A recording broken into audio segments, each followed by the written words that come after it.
How are you going to pass the real estate exam? Well, you're going to practice lots and lots of questions, repeat them until you get 100 score. Okay, that's what's going to make it happen. And of course, vocabulary. So watch the vocabulary in the vocabulary playlist and watch lots of questions. And follow the book or prep with your book. Repeat the same questions over and over so that you recognize them and you get an idea of, reading them faster once you do them a lot of times. Okay, review that contract, review seller, types of home ownerships. There's so many different topics to review. However, the questions will get you to go back to the questions the topics that you need to understand and learn. So remember to, I'm sorry. Oh, been a crazy day. Had a closing. So remember to participate. Okay. Type the question number and the letter answer as we're going through. Anybody watching the replay, you may fast forward in between questions and answers as the class is designed to participate while we are live. Okay, so we're continuing where we left off on Monday. Gosh, it's already Wednesday, hump day. The hump. All right, here we go.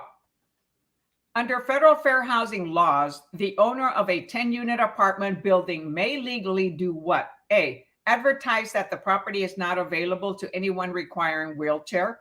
B, refuse to rent to aliens. C, require families without children to pay the same security deposit that families with children must pay. Or D, require tenants to move out when they become 62 years and older. Type your answer in the chat. Question number. So these questions have to do with investment, taxation, and professional practices. So if you're using the book from the Metley family and the other authors, this is on page 184. The questions and the answers are on page 273.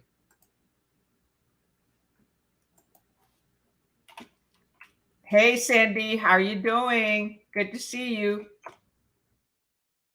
November, my gosh, November is here, right? Thanksgiving now. Yep. The gobble gobble is coming. The trick-or-treaters, trunk or treat, goodbye. So major holidays coming up. Yes, the answer is C, Cindy. Awesome. Require families without children to pay the same security deposit that families with children must pay. So the owner of a 10-building may legally, require children with families to pay the same security deposit. Awesome. Yeah, I had multiple appointments today, so it was great. Closed the transaction. I'm posting the answer on Facebook.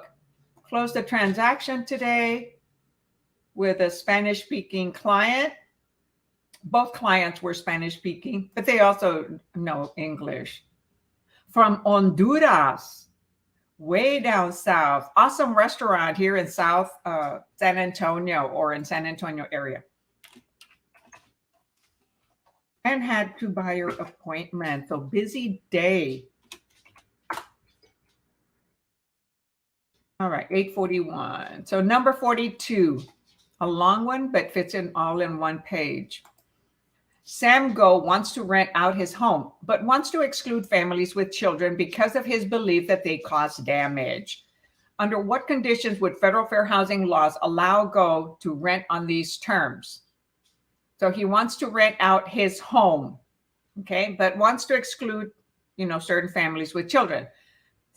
So what would fair housing laws allow Go to rent on these terms? A, the owner has a consistent no children policy in all his rental properties. B, the owner can prove that costs to repair damage caused by previous tenants with children exceeded the tenant security deposit. C, it is a single family house that is part of a federally designated planned unit development. Or D, it is a single family house and the owner owns only one other rental home in addition to his own residence. Type the question and the letter answer in the chat.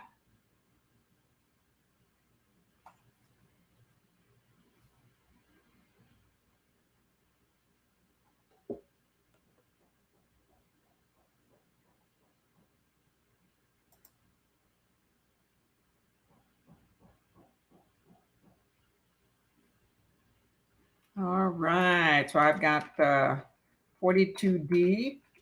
No, don't change it. No changing, no changing. Yes, the answer is D. It is a single family house and the owner owns only one other rental home in addition to his own residence. So he wants to rent out of his home, but wants to exclude families with children. So the key here is wants to rent out of his home, wants to rent out his home, but wants to exclude families with children because of his belief that they cause damage. So under what conditions would federal fair housing laws allow to rent on these terms? So in a single family house and the owner only owns one other rental home in addition to his own. So the answer says federal fair housing laws do not prohibit age and family status discrimination in residential dwelling of 4 units or less and in single family houses if sold or rented by owners who have no more than 3 houses. So the key on here is that he owns, it's a single family home and the owner, gosh, I hate that. The owner only owns, that wasn't what I needed to do, one other property, and he only owns one other rental in addition to his residence. So he owns 3 properties, and that is allowed to be done. That is permitted.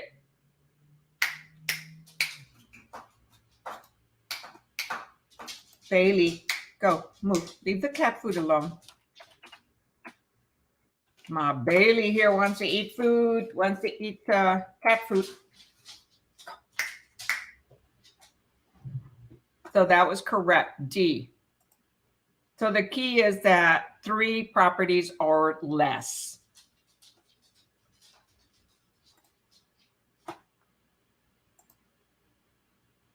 Number 43.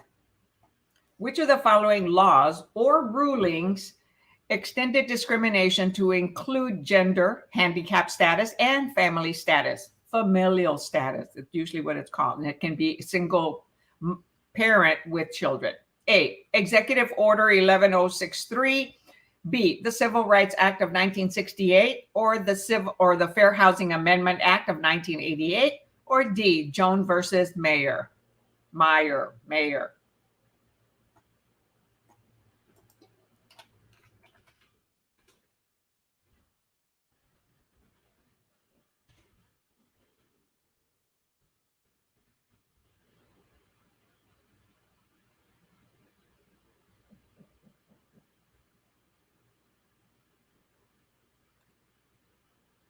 Hi, Lisbeth.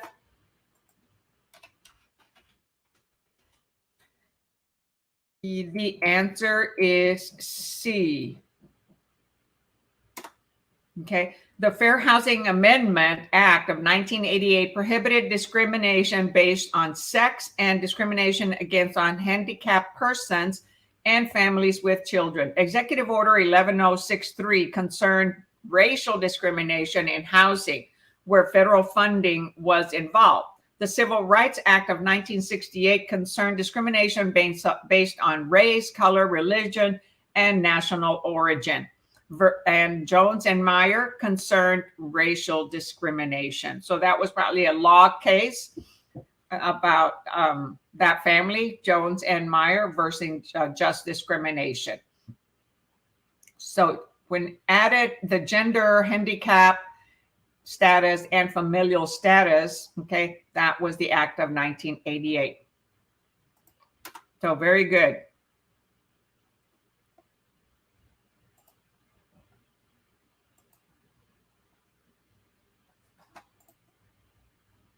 Number 44. The Wallaces, a minority family, would like to buy a home in a certain price range. Agent Ambrose shows the family all available properties in a neighborhood of families with similar backgrounds. Ambrose does not mention a number of homes in the family's price range in other neighborhoods. This agent could be liable for what? A, blockbusting. B, providing unequal services. C, steering. Or D, nothing. His services were legal and acceptable.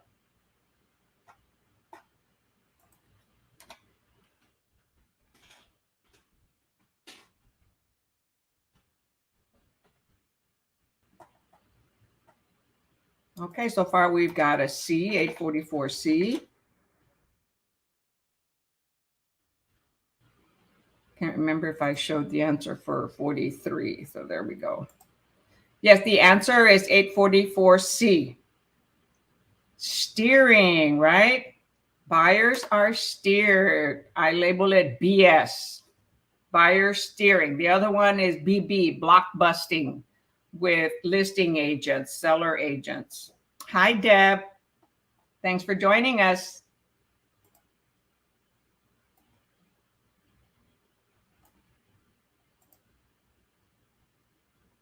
All right, number 845. An agent does not like a particular minority buyer and is very short with the person, refusing to engage in lengthy conversation or show him any properties. A second minority party visits the office the next day. The agent is very forthcoming and shows the person 5 prospective properties. This agent could be liable for what? A, providing unequal services. B, steering. C, misrepresentation. Or D, nothing. Both parties were minorities and therefore no discrimination occurred.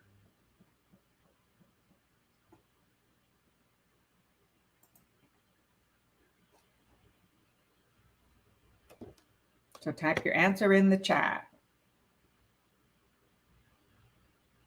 So it says the agent does not like a particular minority buyer. Okay, so they're being selective, right? That's correct. Oh, thank you for putting the number, Deb. Yes, that's how I like you to participate. 45A or 845A. Very good. And so far in a row, yes, the answer is A, providing unequal services. Was willing to show it to one minority, however, didn't particularly care for the other minority buyer. So was very short with them and refused to engage. So not providing equal services.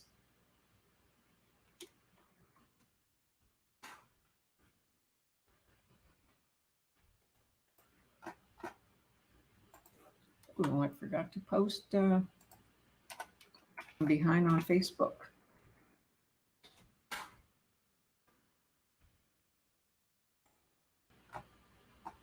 All right, so 84A, right? Providing unequal services. Number 86.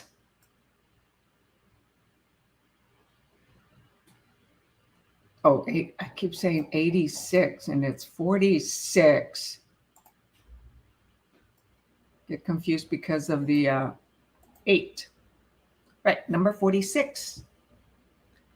Following the client's recommendation, an agent conceals the availability of a property from an employed but pregnant and unmarried minority woman.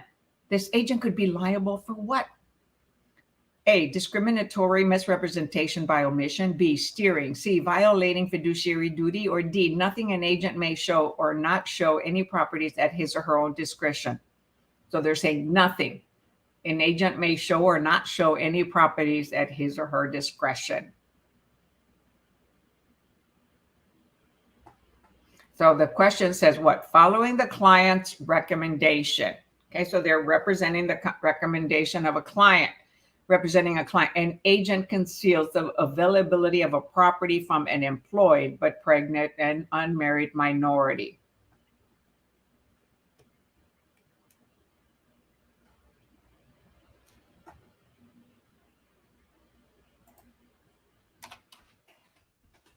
Okay, so far we've got A.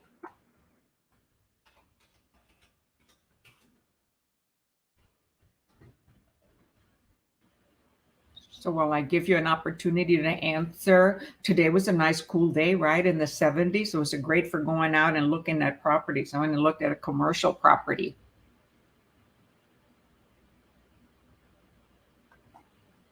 Yes, the answer is A. Discriminatory misrepresentation by omission. What?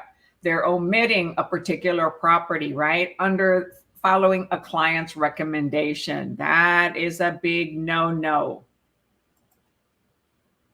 Yes, we are employed by the client. However, we cannot discriminate. So if our client is asking us to do something that's illegal, we either terminate the contract or educate them and say, sorry, we cannot do that. We'll be showing the property.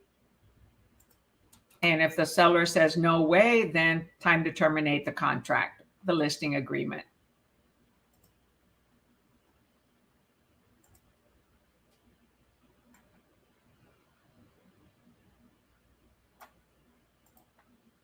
Number 47. When must a property condition disclosure statement be used? Okay, so here it says it must be used. So when must that property condition disclosure statement be used? A, with a newly constructed single-family home. B, immediately following the closing of any residential property. C, prior to the sale of an occupied 1 to 4 unit dwelling. Or D, prior to the closing of any commercial or residential resale.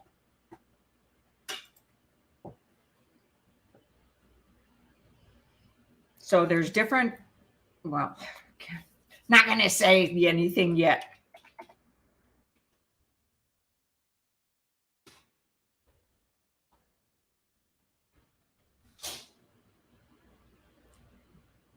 All right, so far we've got CC, wee. Gosh, I almost typed the wrong answer. D. Hi, Crystal. Thanks for joining us. Yes, the answer is C. Prior to the sale of an occupied 1 to 4 unit dwelling. Why? Because their property condition disclosure statement, it's the seller's, okay, property condition disclosure. It's residential. Commercial property has a commercial property condition form. So they're different because you have buildings, you have outings, and you have a lot of different things on a commercial property.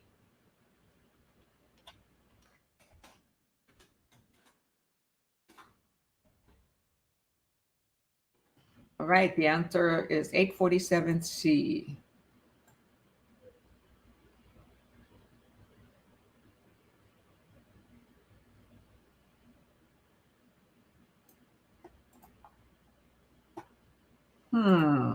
Okay, got to make it a little smaller, much smaller. Number 48. If a single family resident has listed their property with a licensee, the seller's property condition disclosure form is what? Or A, can be substituted by the licensee's material facts disclosure form. B, does not have to be completed prior to closing. C, can be completed by either the seller or the licensee. D, must be completed according to local requirements. Remember keywords like, hey, Miss Crystal is in San Antonio. Yes, that's awesome. Let's meet sometime. So it's good afternoon. Thank you for this study. Ah, you're very welcome. Thank you for attending. No, it is not C. Okay. The reason why it is not C is because only the sellers can complete that form. Licensees cannot complete that form because why? We don't know the condition of the property. We haven't lived there. It's not our primary residence. So even if the seller were to tell us, what to fill out and what to check, no, sellers have to complete it themselves. We cannot do it for them. And it is not B. Okay. The correct answer here is D. It must, one big Q, it must still be completed according to local requirements. Okay. So whether the seller lists or sells by owner, he or she must still fulfill the obligation to complete the property condition form in a timely fashion. Similarly, the licensee is required to disclose all known facts regardless of the seller's disclosures. And the realtor could also, advise the seller, hey, you forgot to complete this. Okay. Because typically we review them after the seller completes it, in case there's something that we noticed and we need to bring it to their attention. Okay, so yes, please, trying to pass. This is going to be my 4th try. National is really hard. Okay, so keep in mind that national has a lot of things that are mentioned on, principles, and it has finance questions. It does have contracts questions, and lots of there's a lot of questions on property transfer, types of ownership. Okay. And you might think, well, why would they be contract questions in there? It's not just Texas. Okay. There are general contracts questions and issues that deal with contracts, title companies, closings, and prorating that are under the contract sections. So go back and review the summary of your prep book. Okay. And it itemizes, which material is covered on the national exam. Of course, there is a lot of material, right? There are 85 questions. And however, I had another student mention that she was having difficulty with the national, and the weakest areas, were the contract section was one of them, and property ownership type. And of course, there were 8 math questions, even though some book says, oh, you're only going to have 5 math questions, but there were 8 math questions. So it's important to know the formulas, okay, and how to use the T formula and others. Okay, so let's see. Cindy said, I don't think B is correct. I wanted to pick that, but I didn't think it was a local requirement. No, I meant D as in dog. Okay, D as in dog. Hi, Carlos. So D must still be completed according to local requirements. Why? Because it is a single family resident, and they has listed her property with a licensee. A seller's property condition disclosure form must still be completed according to local requirements.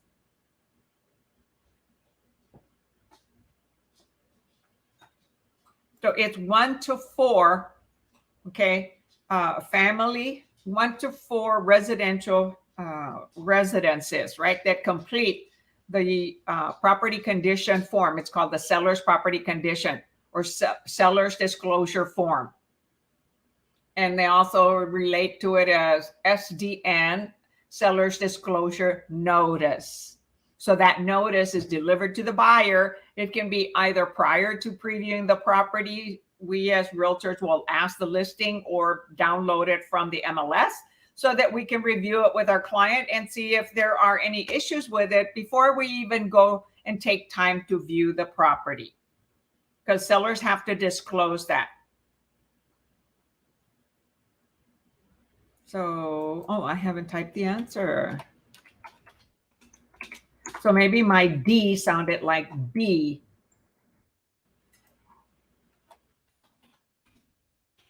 So B is not, because it says does not have to be completed prior to closing. It must be completed, prior to closing. Buyers need to be, buyer beware, caveat emptor. Buyer needs to review any situations, any material facts that the seller knows about the property, and the realtor also should advise and comment if they know of anything.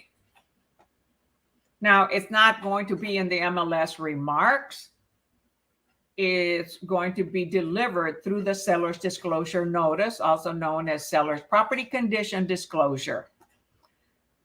That is a must, okay, on residential property 1 to 4, the one that they're being lived in. If they have a fourplex and they're living in one, then they know a lot about the property, and it's got to be completed only by the owners, the sellers.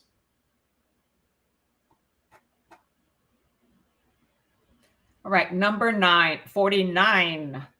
Which of the following would be a non-material fact? Okay, non-material fact that would not have to be included in the seller's property condition disclosure form. A house has a leaky roof.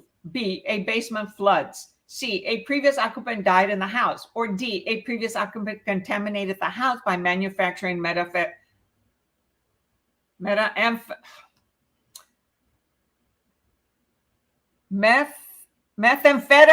Oh my gosh, in the basement.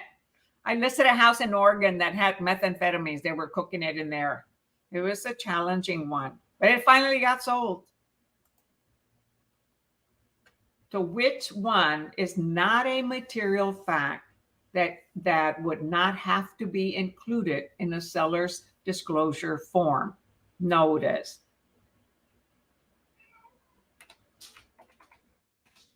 Okay, so far we've got CC. Anybody that just came on, we are doing national questions, the first part of the class, or the first part of the prep. Yes, the answer is C. A previous occupant died in the house.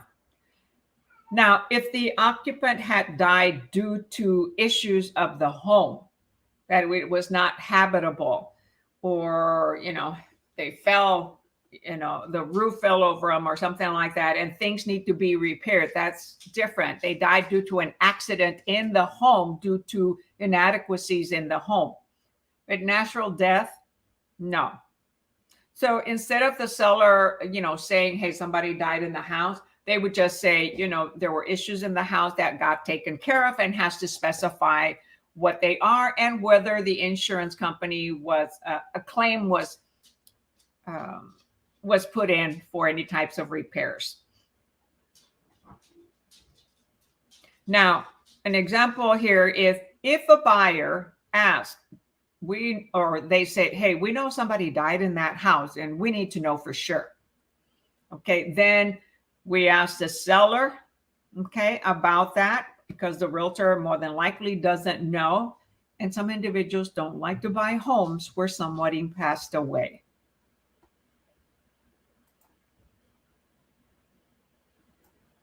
So we would ask the permission of the seller and then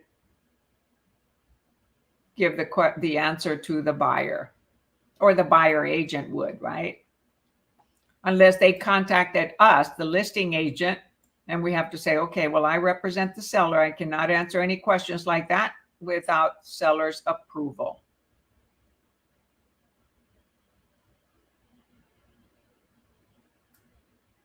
Okay, so now we're going, so that section, test number 8, had to do with investments, taxation, and professional practices. So now we're dealing with closing, risk management, and property management.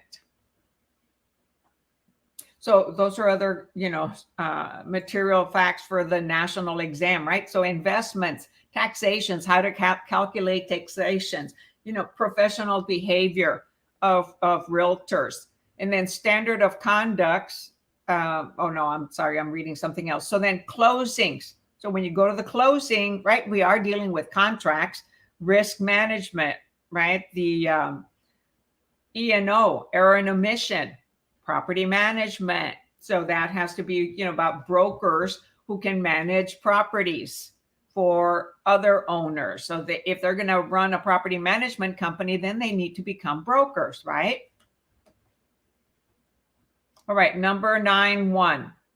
The conditions of an escrow agreement cannot be met and the related transaction cannot be completed. In such a case, the escrow agent does what? And who is the escrow agent? Okay, the escrow agent can be an attorney or can be an employee of the title company that manages the closing between a seller and a buyer and deals with the lender, deals with the realtors, and anybody else involved. Some of them, a lot of them work at a title company, and the title company does the property title search, right? The property history search.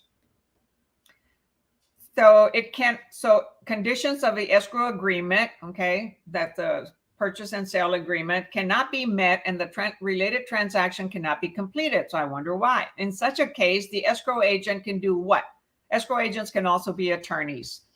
A, levies a fine against the defaulting party. B, assigns his or her fiduciary responsibilities to the seller's broker. C, returns funds to the buyer. Or D, cancels the sale contract and destroys the transaction documents.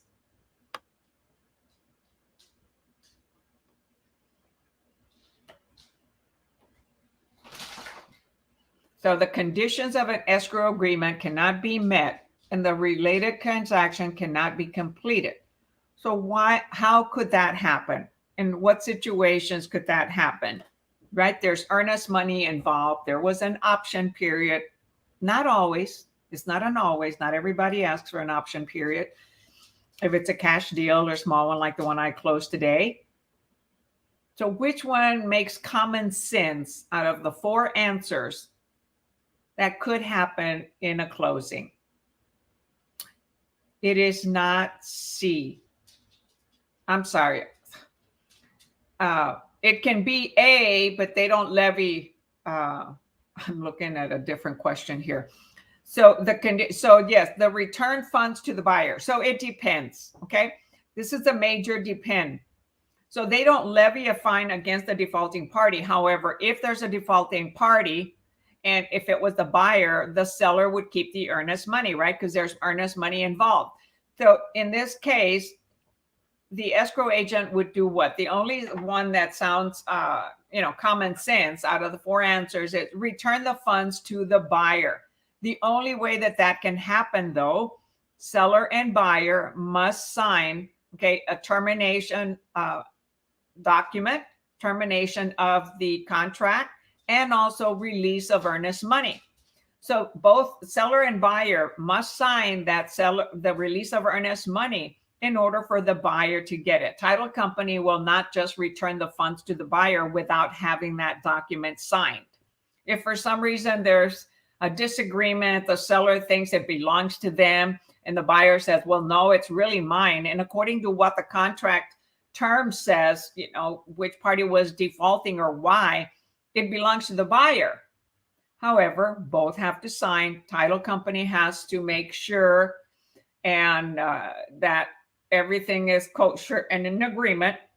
For some reason, the seller does not agree to sign, then the buyer would have to do a demand letter, which is a real quick, brief letter saying, hey, I demand the money on this closing because such and such.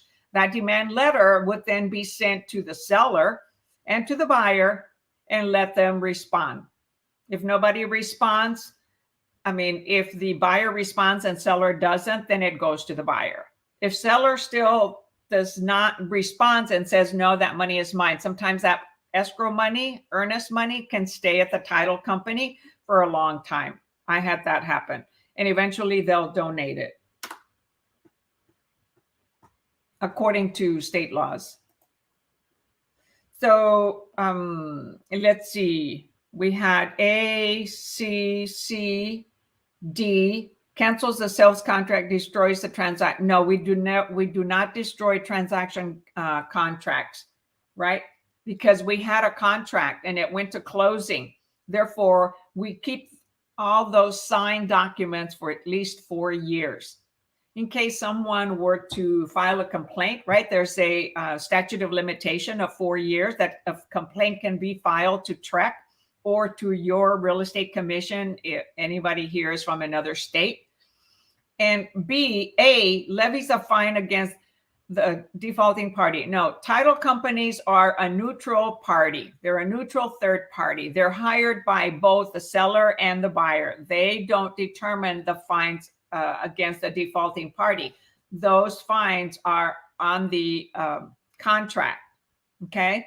On the sale and purchase agreement, it'll say on there what happens when there's a defaulting party on there. If it's the buyer, the damages are the earnest money goes to the seller. So the contract is not canceled. The buyer would request a termination of contract and request the release of earnest money. Those are the two documents that would take place.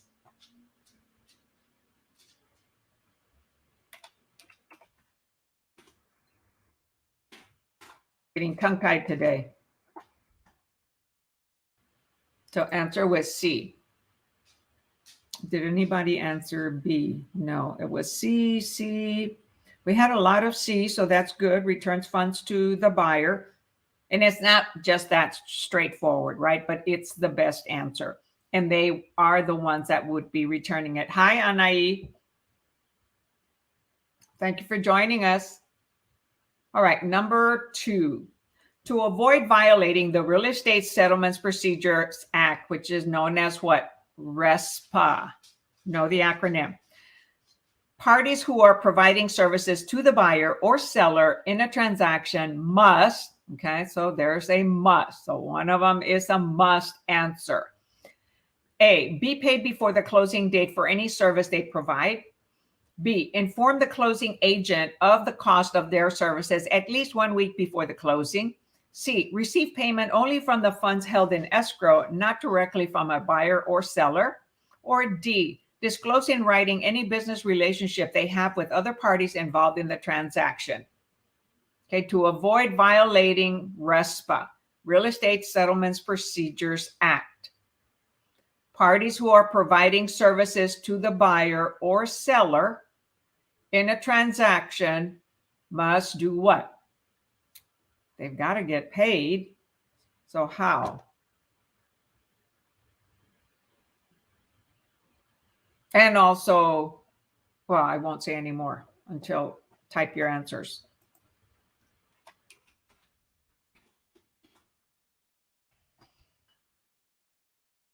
You know, it could be a lender, it could be a home inspector, a surveyor, a roofer, a plumber, all different types. All right, D, D, D, D. Yes, the answer is D. Disclose in writing any business relationships they have with other parties involved in the transaction. For example, we now have different companies that will provide, have affiliate relationship. So we have to disclose. We have an affiliate relationship with such home warranty company. Should you end up purchasing the home warranty company that they provide, we will get not a commission fee. We will get a percentage or a flat fee for referring you to them. That has to be disclosed and the clients must sign it.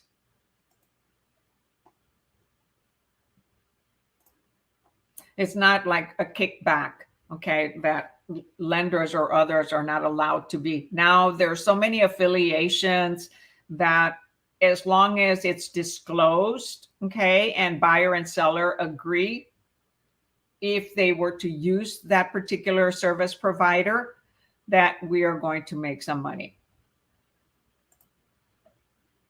It's not usually a lot, you know.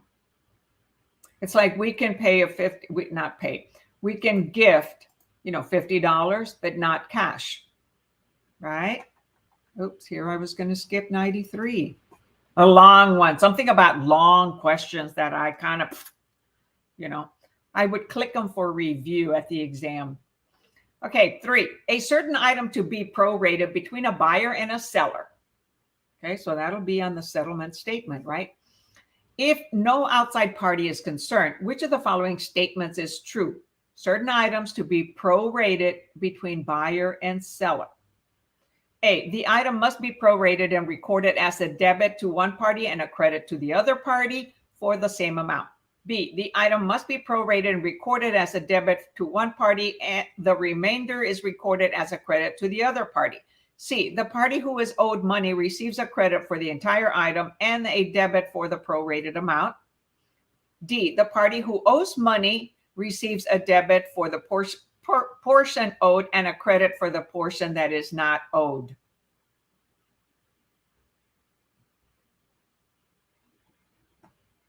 So you have your debits and credits in the real estate property settlement statement, right?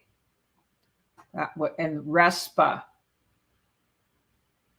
So Real Estate Settlement Properties Procedures Act, Real Estate Settlement Procedures Act. So it's a settlement statement, right, that they're concerned about. All right, so far I've got 3A, A.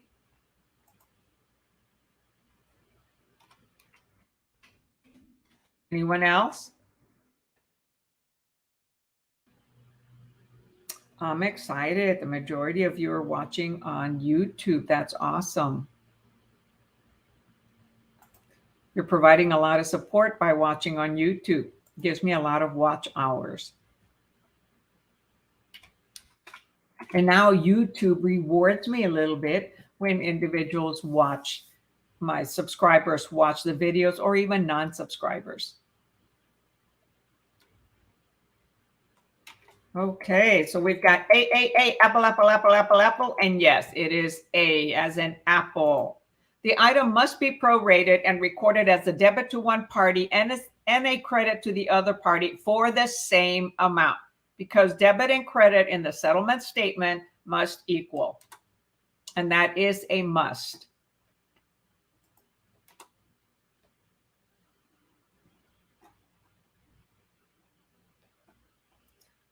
All right. Hi, Anai. Yes, I would greatly appreciate it if you went to my YouTube channel. Let me get you the link. Oh, I've got it on Messenger. I've got it in different places, okay, but the quickest to get it would be not reply.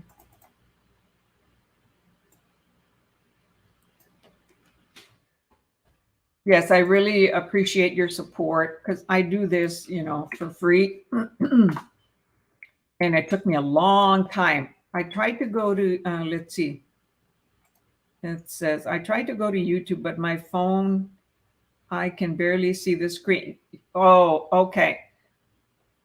Really, on YouTube, you can barely see the screen, even if you turn it sideways? Because I watch a lot. I even watch movies from YouTube, okay, on my phone. So that's interesting. What kind of phone do you have? So there is the link. Okay, you can, let me also put it on Facebook, and you can click it. Who was it? Anai? How come I don't see you on Facebook, Anai?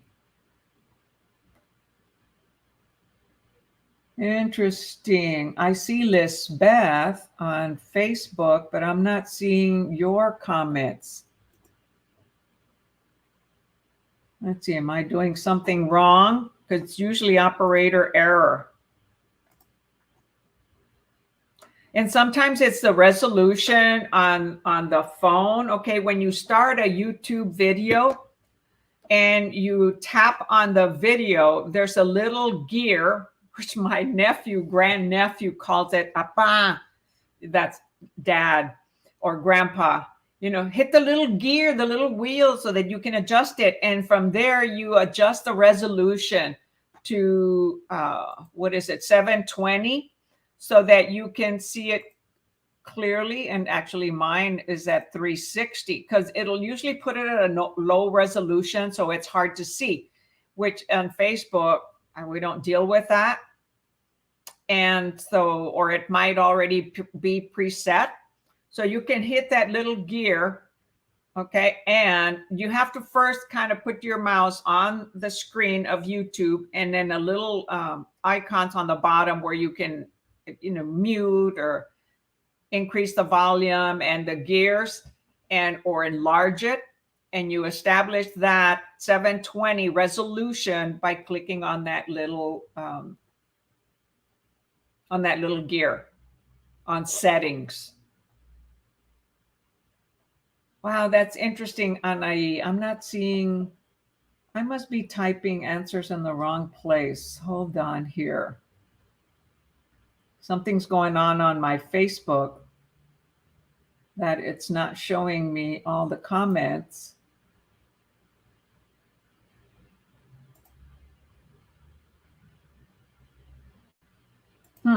Okay. All right. So mine is a 720. It works good. Yeah, so that's what it should be on that settings. So Delta Soft says, I can see good in my phone. Yeah, so you should be able to, Lisbeth, it's got to be your little settings. Because like I said, I watch movies on my phone. If I can't go to sleep, I'll be laying in bed, right? And I'll use my phone because I don't have a TV in my bedroom so that, I can watch in the living room. Okay, but the letters look really small. Well, Delta says he can see it really good, and let me look on my phone and I'll show you, because a lot of times that's what I do. I also look at the Facebook so that I can see it. So where's the group? So let me just test it myself, okay?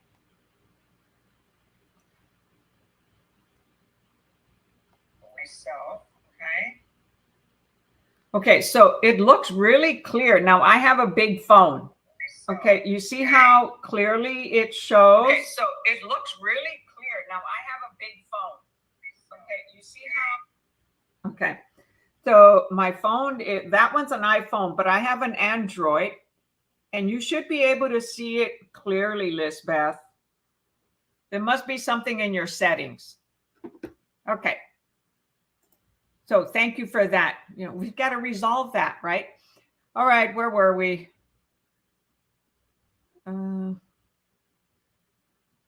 Okay, 9.4.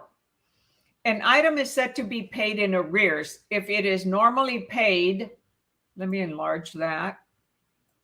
That's why I keep adjusting so that individuals watching on their phone can be able to watch it, see it clearer. An item is said to be paid in arrears. What does arrears mean? If it is normally paid. A, on a monthly or yearly basis. B, at some time after the expense is incurred. C, only after it is billed. Or D, whenever it is incurred.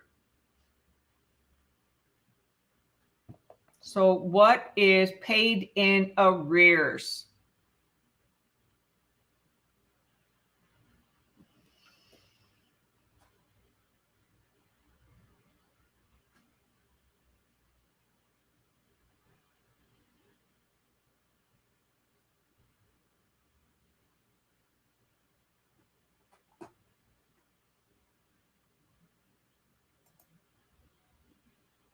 Yeah, 720. I think that's the highest that it can go on the settings on YouTube.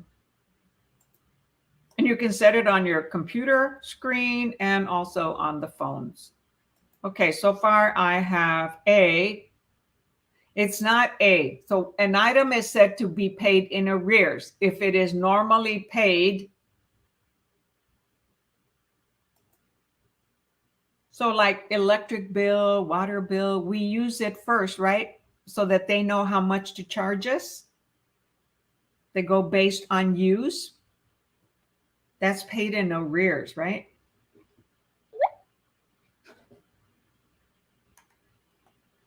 So it is not A.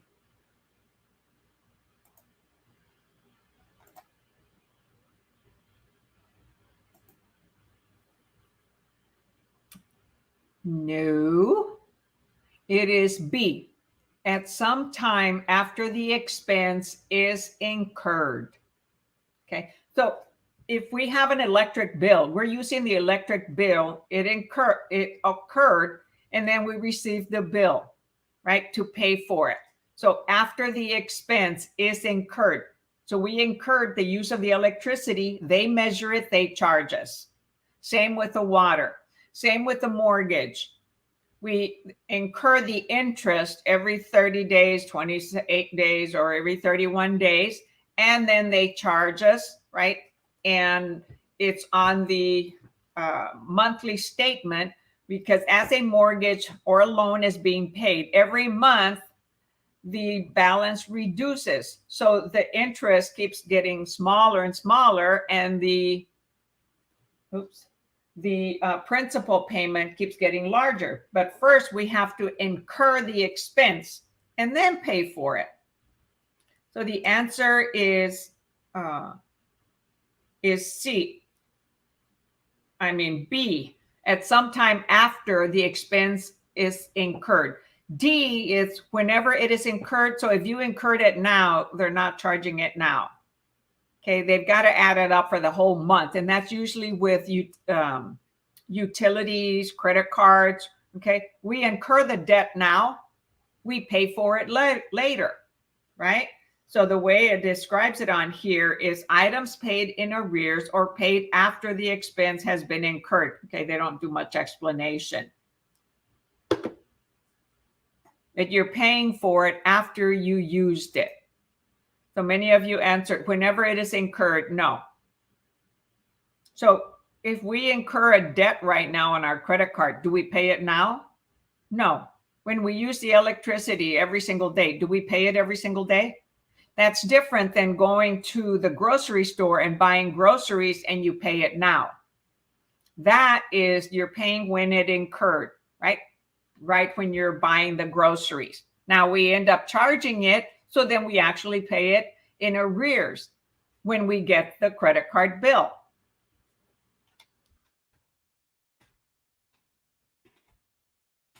So 9.4, B as in boy.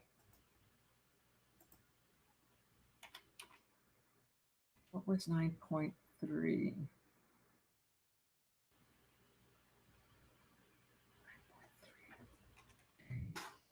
So I'm typing a couple answers on Facebook. So they're going to show up at the same time.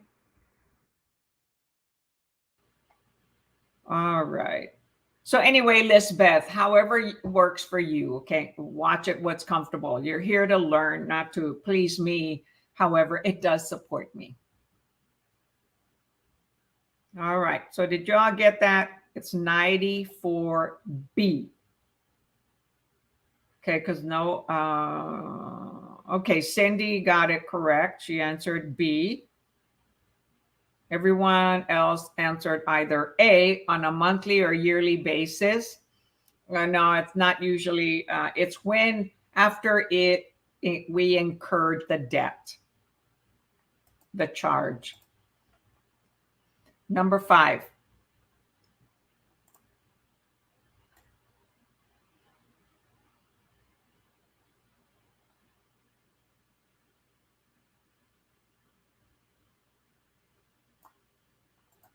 A seller received a rental payment of $900 in advance. At closing, the seller has earned only $320 of this rent. What should appear on the closing statement? A debit to the seller and credit to the buyer for $320. B, a debit to the seller for $580 and a credit to the buyer for $320. C, a debit to the seller for $320 and a credit to the buyer for $900. Or D, a debit to the seller and a credit to the buyer for $580. Type your answer in the chat. So remember, both sides have to equal. So this is being prorated, right? Because it is a rental property. So the seller received rent of $900 in advance. Now he's selling the property. So the month isn't over that the tenant paid for that month. So the owner is selling the property after he has actually earned $320 of that month's rent. So there's what, 580 left to deal with.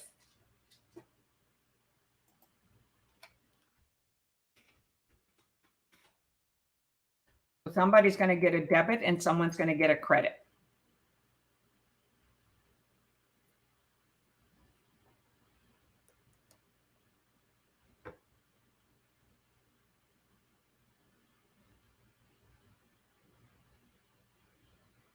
So that's where in the settlement statement that your debits and credits have to be equal. All right, so we've got D, D, D, and B. No, Deb, remember I mentioned that in one of the other questions, it shows that both sides of the settlement statement have to be equal. It deducts an amount from one and it adds it to the other. It cannot be different amounts. So the answer is D, a debit to the seller, because he still owes that money to the new owner, because that money belongs to the tenant, right, for that month's rent. And a credit to the buyer for $580. So the buyer is getting that $580 of that particular month's rent for the tenant from the seller. So it'll be deducted from the seller's proceeds, right? And it'll be on the settlement statement, 580 on the debit and 580 on the credit. So 580 debit to the seller owes that, and 580 credit to the buyer, they're getting that money.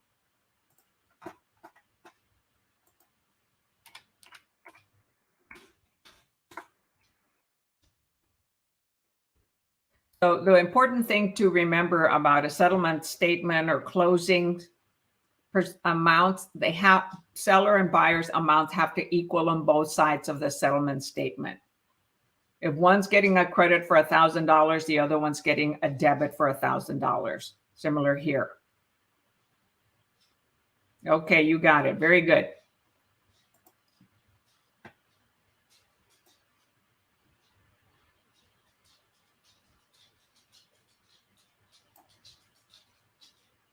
Oh.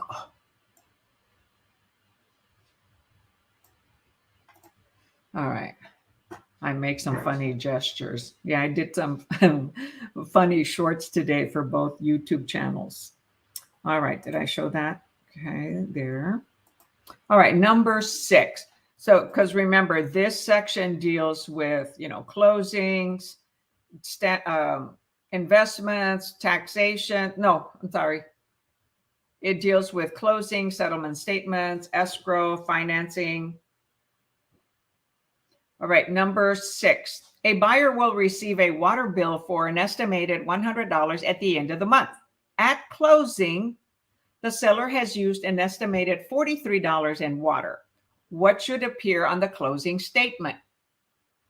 So buyer will receive a water bill for an estimated $100. It's an estimate, right? Because the water usage is taken by the public water department at the end of the month or at a certain day of the month.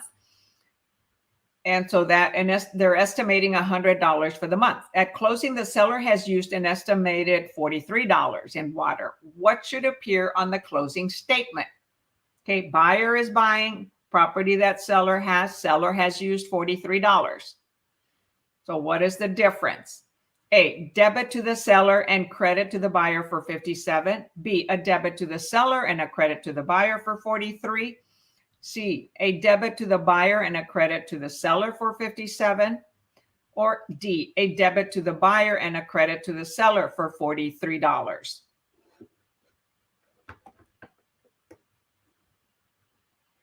So far, we've got a D.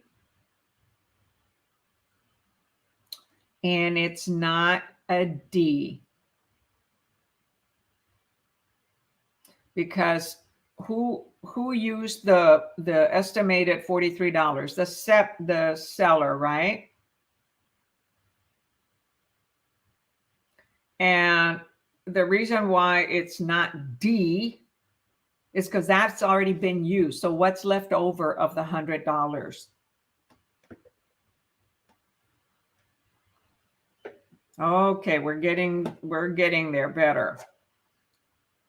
The answer is actually B, a debit to the seller for $43 and a credit to the buyer for $43.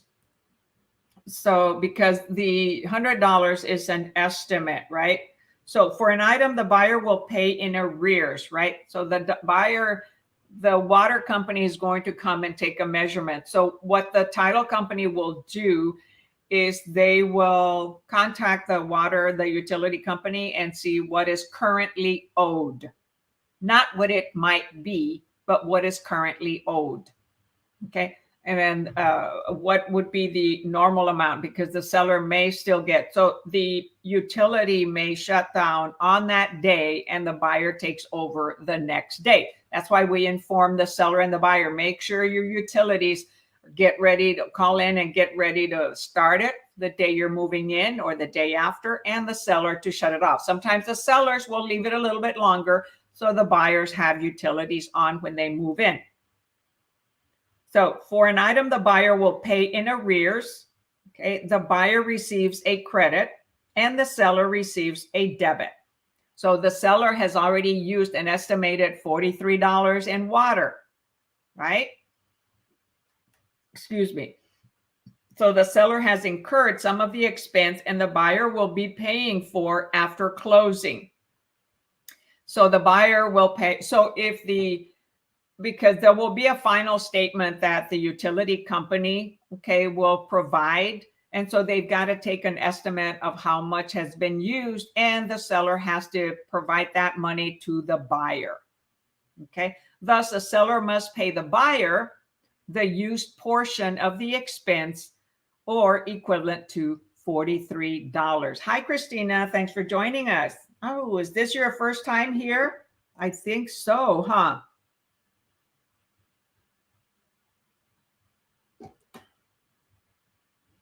So that answer is B, a debit to the seller.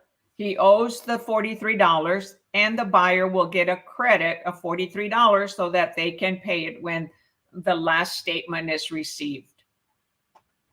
And you might ask, well, what if it ends up being more?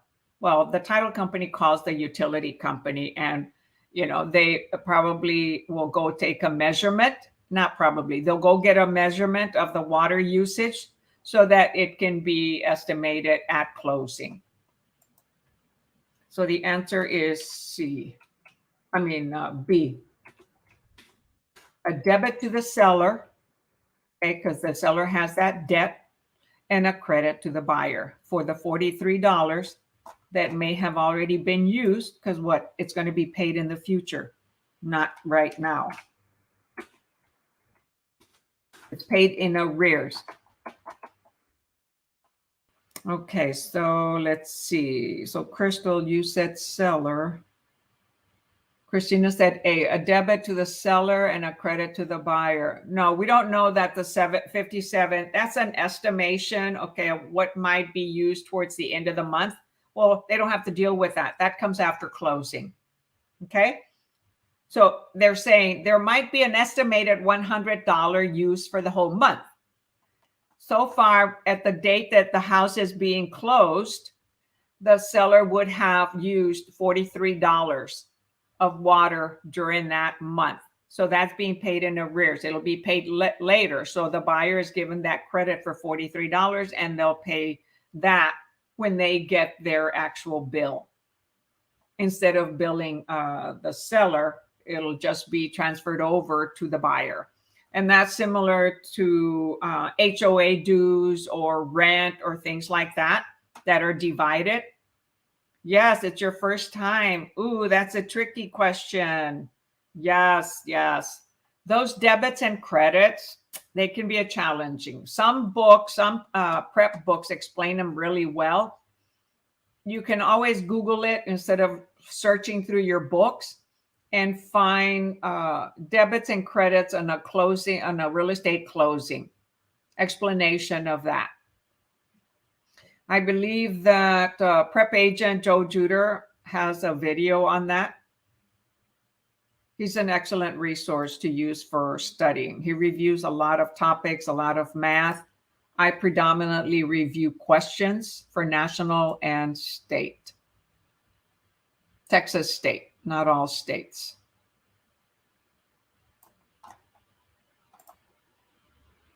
All right, number 97.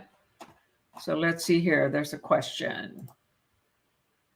So estimate is the key word in that question. Yeah, it's an estimate for the whole month.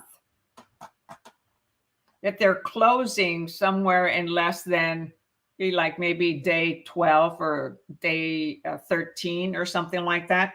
So the title companies will contact the utility company and get an actual estimate of what it would cost for those days at the day of closing, because the seller pays up to the closing date. The buyer starts on the next day.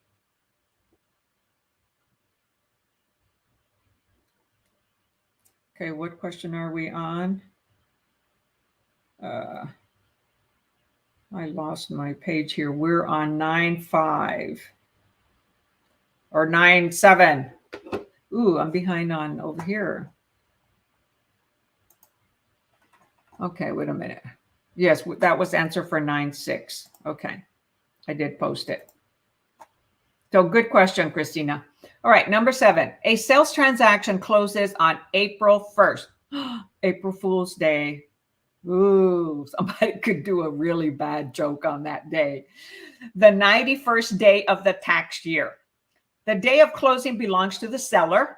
As I just mentioned, real estate taxes for the year not yet billed are expected to be $2,190. According to the 365-year day method, what is the seller's share of the tax bill? 365 day per year method. What is the seller's share of the tax bill? It is April 1st, and the seller is responsible for the closing date. Okay, so A, 1644, B, 546, C, 959, 30, or D, 1364. So just rattle off numbers, right? So have to calculate it. So you've got 365 days, right? Minus the days that the seller has owned it already.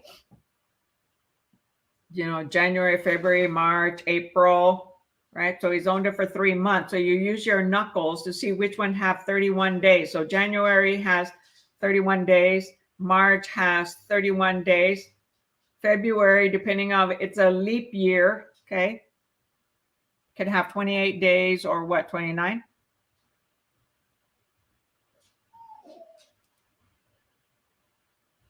So let's see, who's doing the calculation?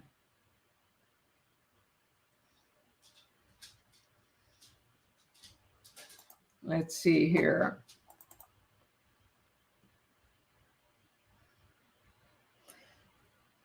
So you have,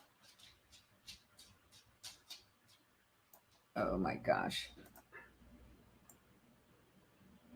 Oh, wow, my mouse is moving weird. Okay. I got to find a different board that erases everything with just a click of a, okay, so what was it, 2190, right? Yes, so 2190. So we need to find out how much it is per day, because they're saying on 365 days. So somebody tell me what that is. 2190 divided by 365 days.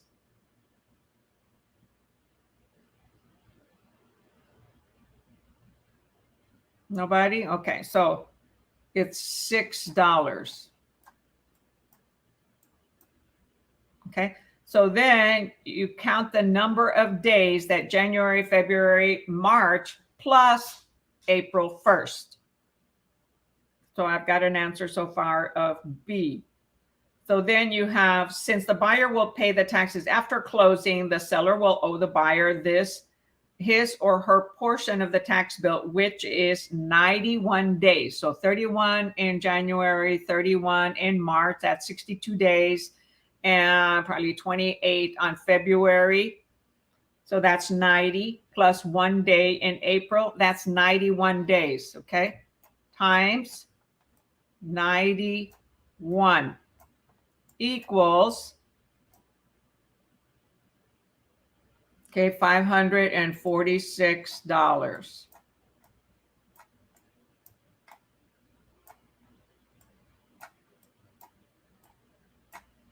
All right, and so what is that answer? So that is B.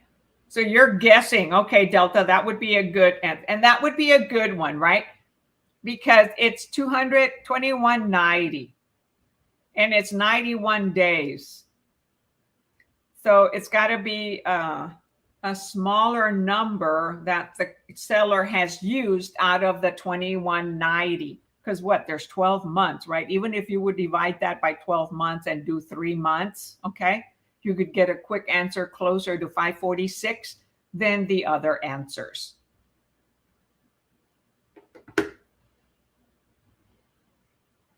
I missed the question. I'll try the next one. Okay. So 546.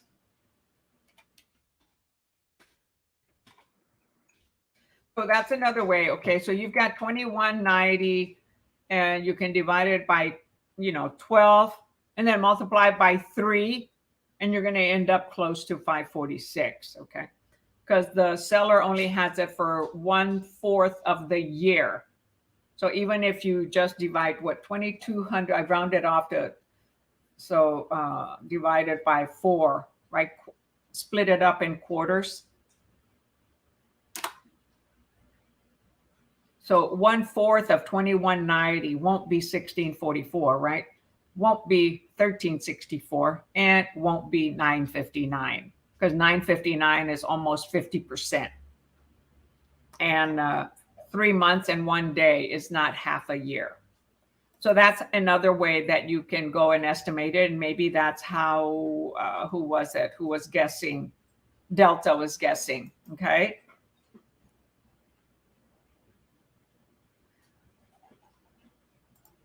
Bailey, no.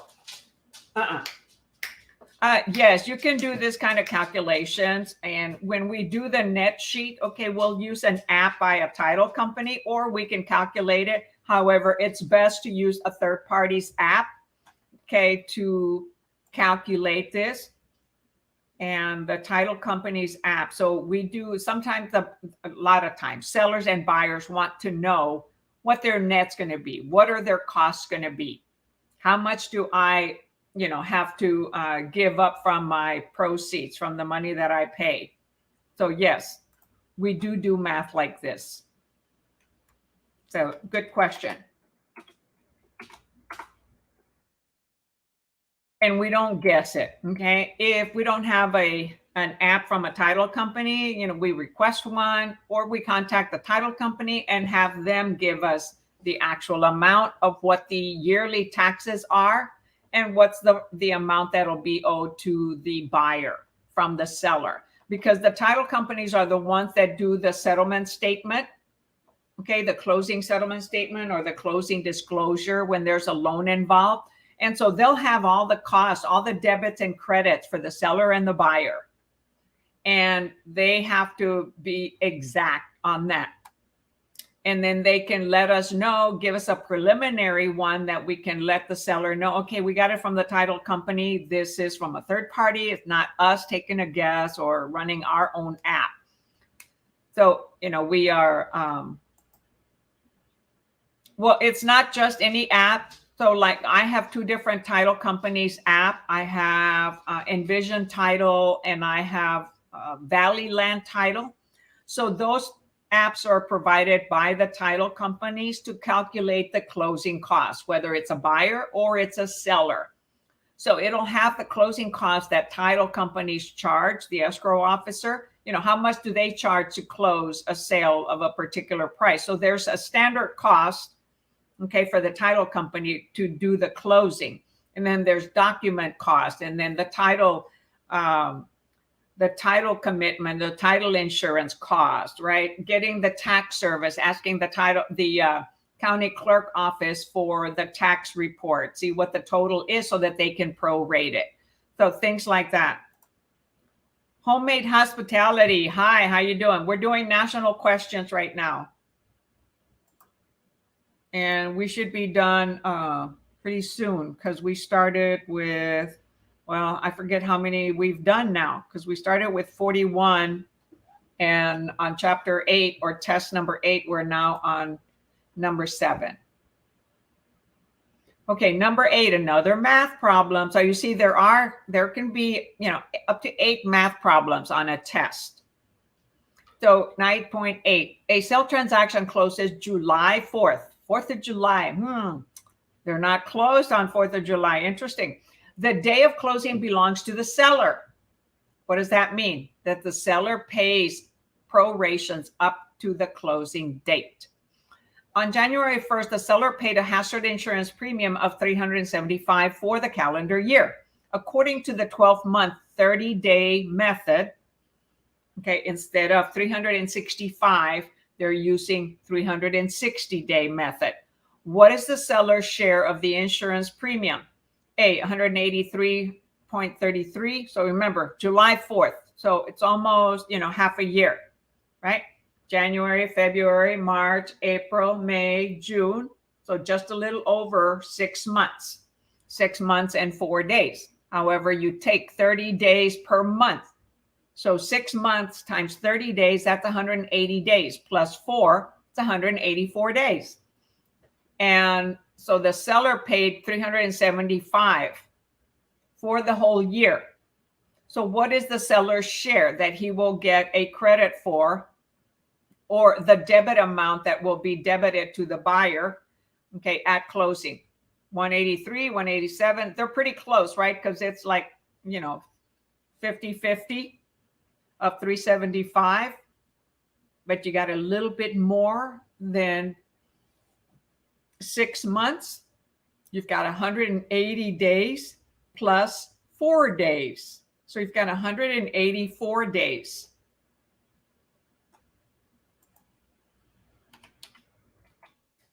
So that one.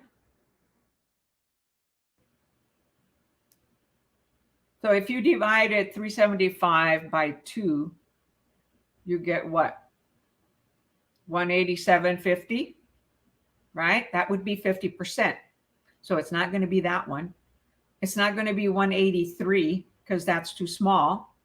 That's less than 6 months. And it won't be 189 because it's just $1 or something over. So the best answer here is $1.9167. So I'll be back in review because I'm in Tennessee. Well, that's okay. We're doing national right now. So this is good for you, Homemade.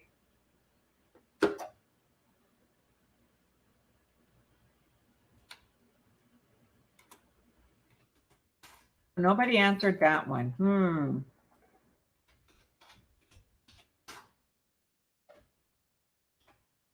Oh, so she'll review it afterwards. Oops. Okay, number 9. Waldo is, another math. Okay.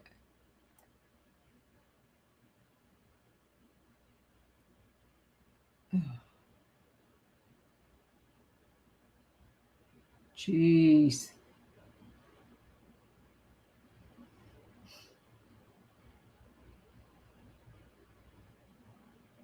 Okay, number 9. Waldo is buying Marianne's house. The closing date, day belongs to seller. Remember, they're repeating it over and over. Okay, of the sale transaction is September 1st, day 244 of the year. Current year real estate taxes are $1,100. Will be billed to buyer next year.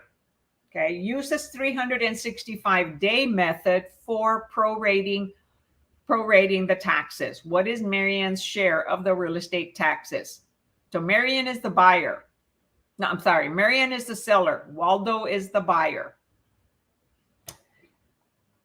Okay, Crystal, I'm going to ask you to adjust your language. I love math. I love math. I love math. Because that's what your brain is going to believe.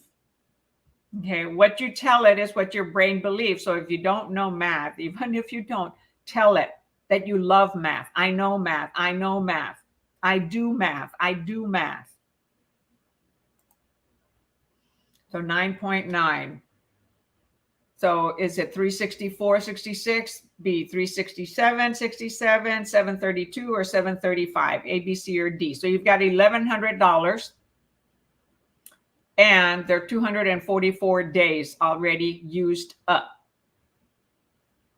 Because the closing date is September 1st, and that day belongs to the seller. Okay, so far I have a D and a D.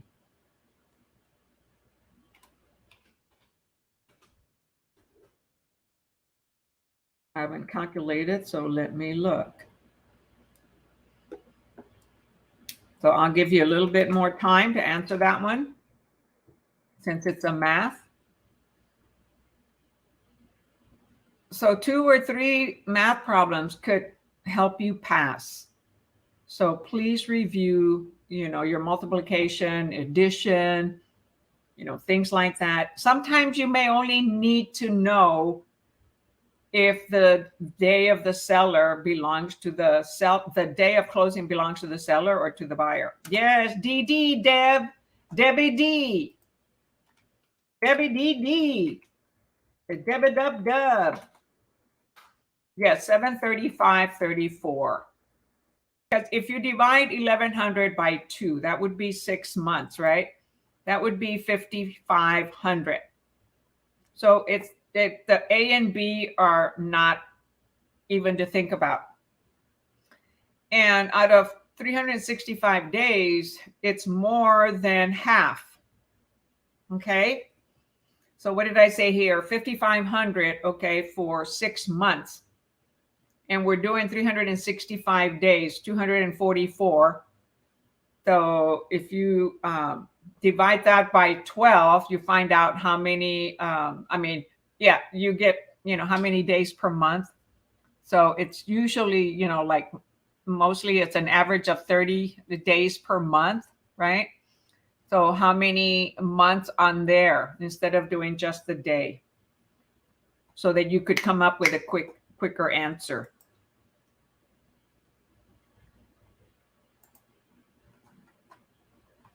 All right, last question for national.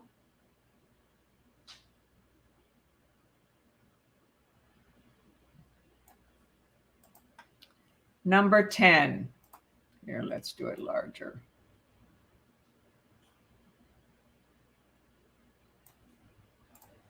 Christy is buying. John's day belongs to the seller. Again, closing date belongs to the seller. Closing date belongs to the seller. Seller pays for that day. Of the sale transaction is September 1st, day 244 of the year. Another one on 244. Existing hazard insurance of $350 has been paid by John through December 31st. Use the 365-day method for prorating. What is Christie's share of the existing hazard insurance already paid in full? Okay, so again, it's more than 50% of the year, right? September 1st. So you got what, 8 months, August through July, 8 months plus 1 day. So that's 244 days. So you can already see that if you divide 350 by 2, right, it's 175. So it's not going to be A or B. So now you've got the difference of B or C or D.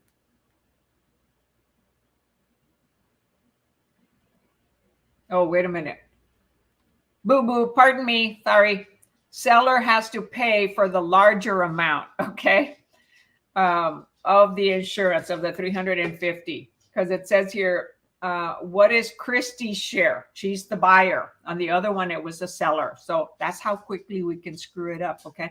So it's not C or D. She's going to receive a credit for a smaller amount of the $350. Sorry, Anai, I probably confused you because I was thinking seller in my mind. So the seller, the buyer's credit would be a lot smaller. The seller's amount would be larger, but the amount that we're dealing with is what's left over. It's a small amount. So yes, the answer is A. Sorry about that.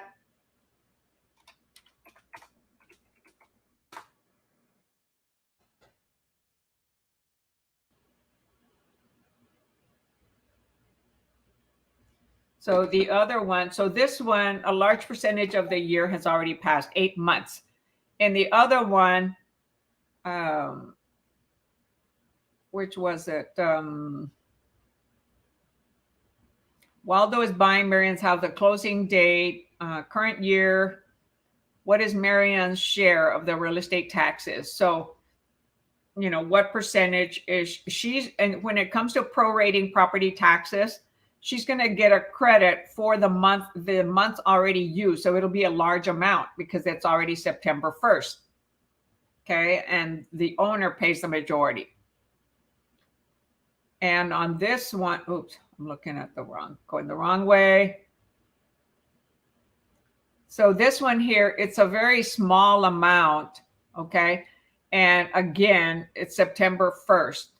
That Christy is buying John's house, and the hazard insurance was $350. So the majority of the hazard insurance has already been used, right? 8 months and 1 day. So it leaves a small amount that the buyer is going to get a credit for, because the seller's already used the majority of the $350. This one is not being paid in arrears. He already paid for it.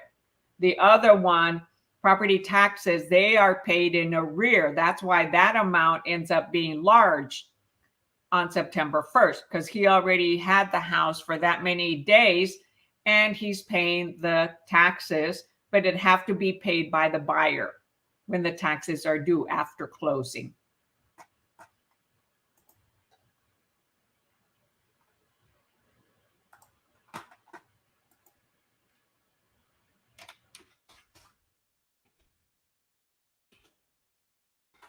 Okay, any questions on national? Remember, for national, let me just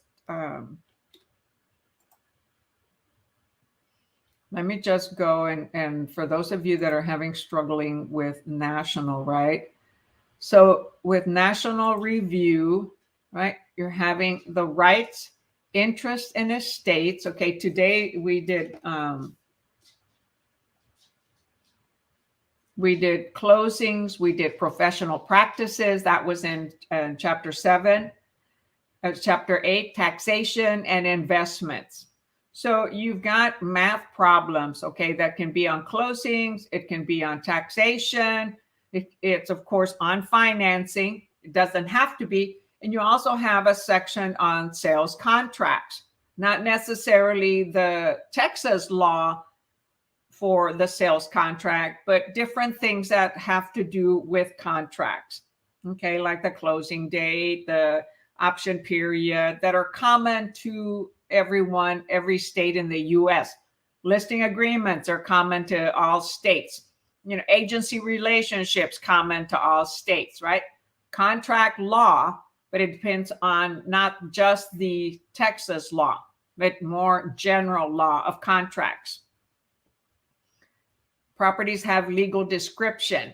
So that's on the national section. So all these different topics, okay, you're going to have in the national section. So the sales contract, finance, appraisal, investment, taxation, closing, all those could have some math, because finance, you do a whole course of finance, right? In Texas, we do 30 hours of finance. We do 30 hours on contracts. Some of it is national, generic, and some of it is Texas state. in particular. What does TREC also require? That's state specific. But property management, risk, E&O, closing, that's common in all states.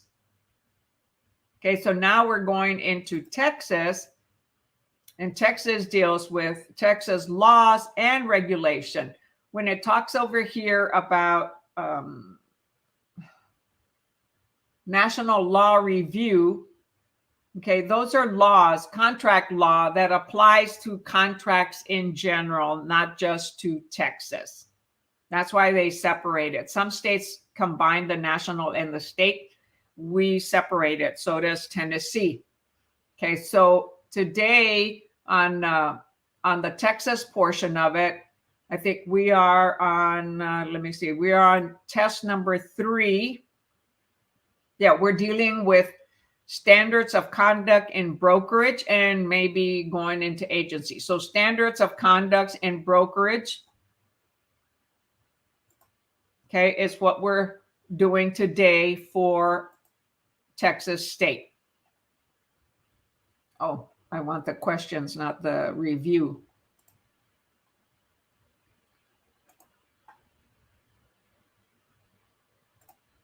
And that is test number 13. So we're starting with number 6.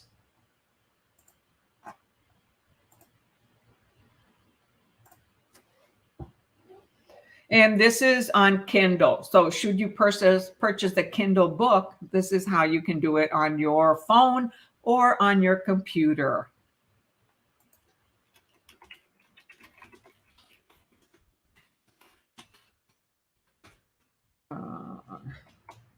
I say conduct, standards of conduct, and brokerage practice.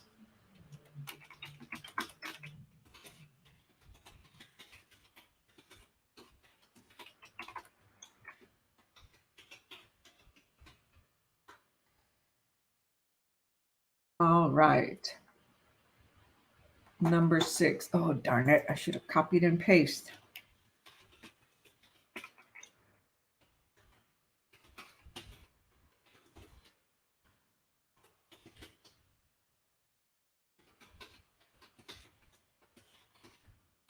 Hold on. I'm typing it on the on Facebook because it doesn't show up on Facebook when I type it here on StreamYard. StreamYard is a software that I use to share to Facebook and to YouTube. All right, number 6, Texas State questions. A sales agent is interested in selling a duplex they own that is not making enough money. In fact, the units are in the red with no end in sight. Okay. Which of the following is true? It's not a cash cow. It's a, what do you call it? A money pit. So A, the licensee is barred from personally selling the property since they are licensed. B, the sales agent may sell the property provided they disclose the loss in a pro forma profit projection. C, the licensee may sell the property without restrictions regardless of the profitability. Or D, the sales agent may sell the property provided they make proper disclosures as to their license status.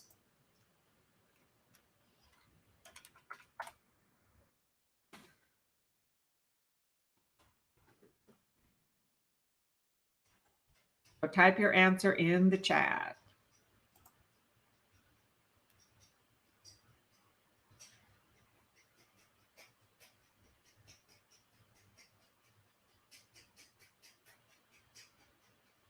Come on. Not many of you on here, but still enough. Well, I'm going to get me a sip of water while you start typing the answer. So far, we've got 6C. It is not C. Take another attempt.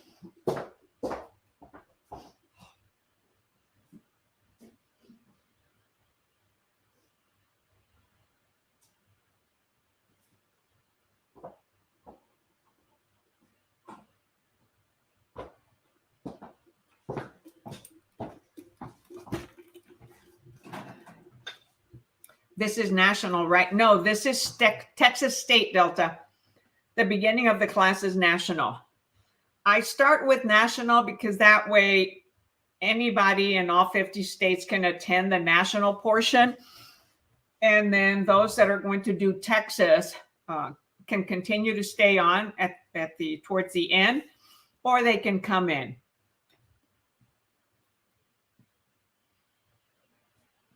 So the answer here is D.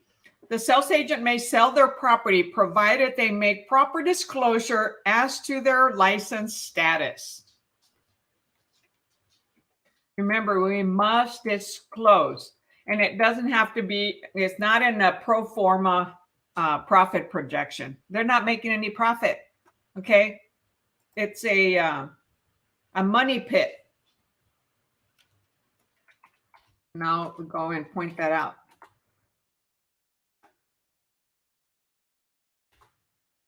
Okay, so look, a sales agent is interested in selling a duplex they own and is not making enough money. So there's no profit. In fact, there's no profit in the rate of return, the ROI. In fact, the units are in the red with no end in sight. So which one of the following is true? So some of you said B, the sales agent may sell property provided they disclose, as long as they disclose the loss in a pro forma profit. Oh, I'm sorry. Their loss in a pro forma project projection. No, what they've got to disclose is to any buyer that approaches them and on the multiple listing service on the remarks and on the listing agreement that they are the owner or have an interest in the property, right? A percentage interest. So it's Texas. My first answer would be D. Oh, okay. So yes, the answer is D. The sales agent may sell the property provided he makes proper disclosure as to his license status.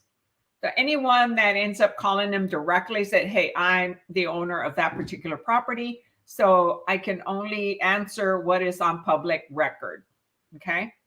Or I'll have another realtor, okay, help you with this property. Now, typically, a lot of brokerages will ask that you have another realtor represent you when selling your own property. It's not necessarily a must. However, it avoids maybe some legal issues, okay?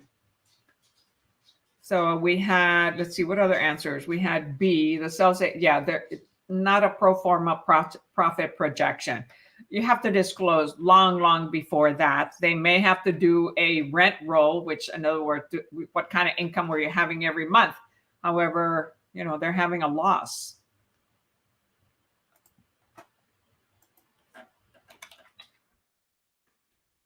Oh, I already typed the answer there. All right, number 7.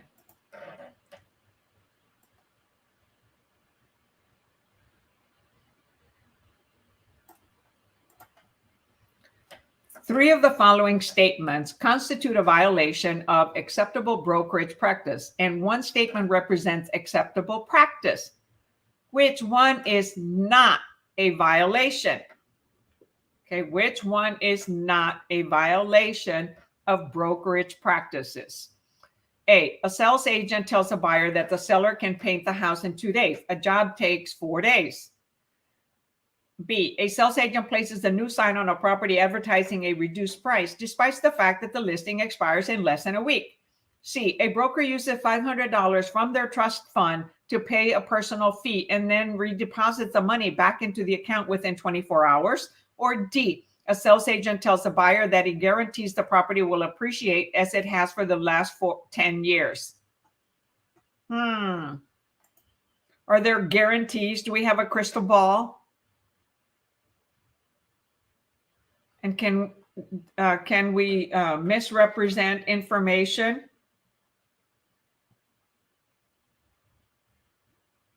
So which one is not a violation?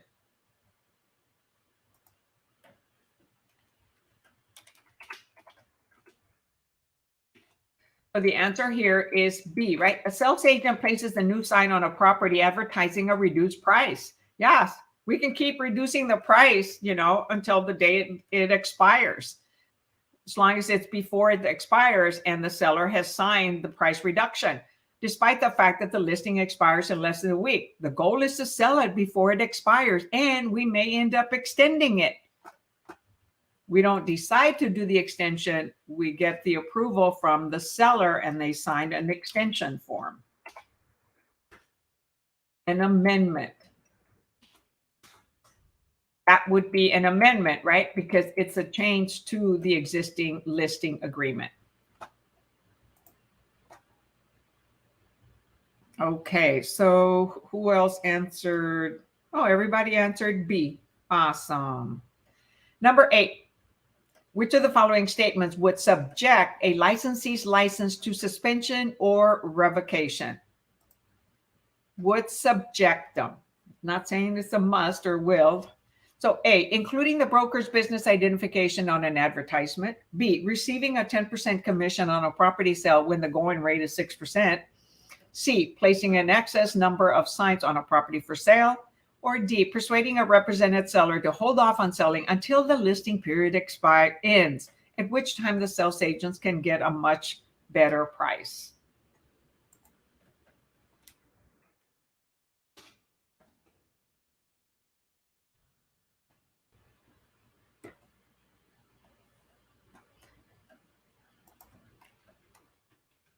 Pay attention to some of the words here on the actual answer that could cause them suspension or revocation. Okay, so far we've got DD, yes, DD, and it is D, right? Because it says persuading. We don't persuade. We work for our clients, okay? We get paid because we are representing a client. And typically the seller is the one that pays the listing realtor, and that realtor broker shares their commission with us who represented the buyer. So persuading a represented seller to hold off on selling until the listing period expires. No, you don't persuade them to do that, at which time the sales agent can get her a much better price. Nope, nope, nope. Everybody got that one right? Yep, yep, yep. All right, number 9.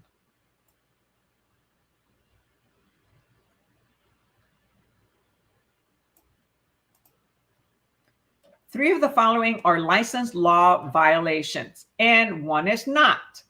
Which one is not a violation? A licensee forgets to mail a copy of a signed transaction document to a principal. B, a broker distributes trust funds during a closing. C, a broker makes one monthly deposit into the trust fund on the first business day of every month. Or D, informs a prospective buyer that a property might still be for sale even though the sale has closed. So which one is not a violation? Okay, 3 of them violate license law. 1 of them does not.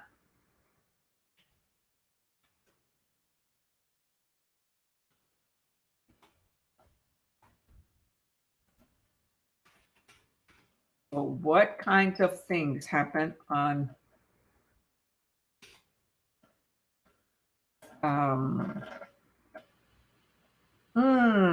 no, it is not C, Delta. A broker has to deposit money, okay, within 2 days to any trust account, any monies that are received within 2 business days. Because most banks are not open on other days, right? Well, some of them are open on Saturdays, but not all. So that one is not correct.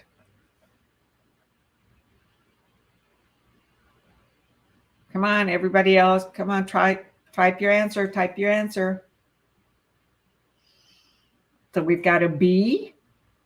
Anybody else? I forget who's still here. So Cindy, Delta. Who else is still here? Deb. And yes, the answer is B. A broker distributes trust funds during a closing. And that's where funds are distributed, right? Hey, so today I had a closing, right? And I got paid on closing date. It was a cash deal, so they were able to distribute the funds, collected the money from the seller, from the buyer, cash. Well, not cash money, it was a cashier's check. Okay. And they were able to pay me today. Why? Because I met the requirements of my compliance department. And so then they deliver what is called a disbursement authorization to the title company, a week or so before, whenever I complete the requirements per the compliance department. And they send it to the title company, and the title company already knows what portion is mine and what portion is the broker. So yes, trust funds are distributed during closing.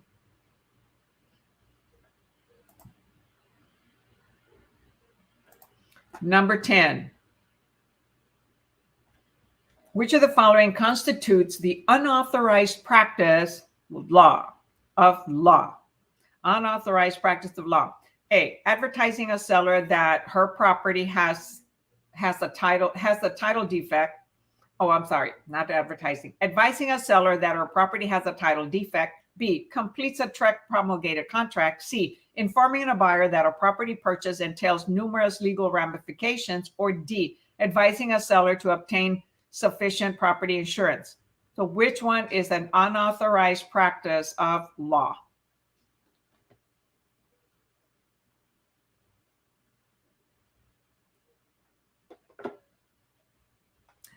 No, it is not C. Contracts do have different ramifications. And contracts are legal, right?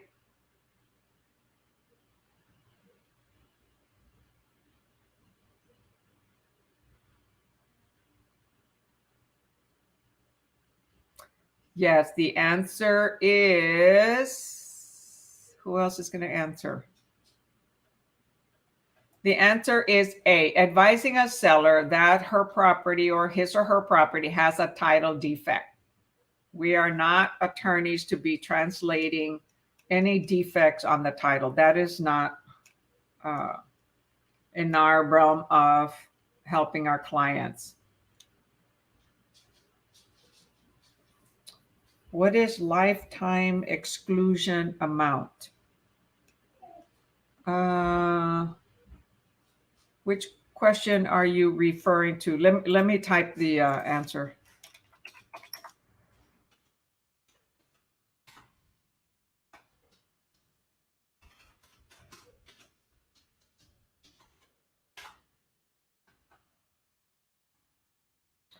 Okay, homemade hospitality. What is the lifetime exclusion amount? Could you explain? What are you referring to? I'm not getting you.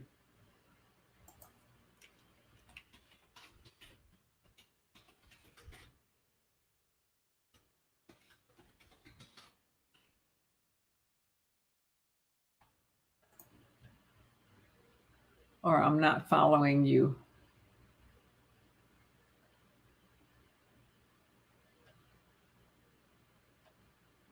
Oh, like the annual exclusion per donee for year of gift.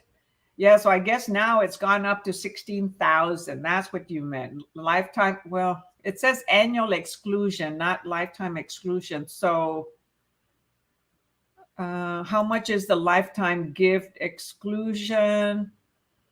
For 2021, an individual's combined lifetime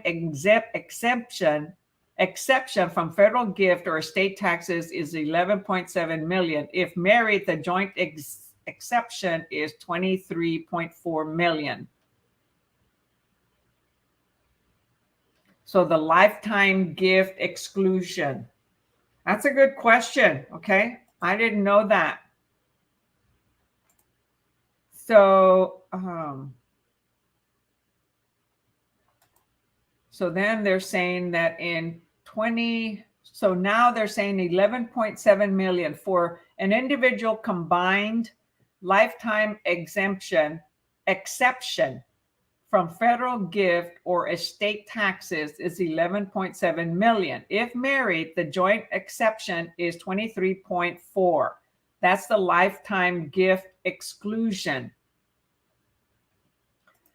And however, IRS allows individual, this is the annual gift tax exclusion. That has gone up to 16,000. It used to be 10. So I'm curious, why did you ask that question?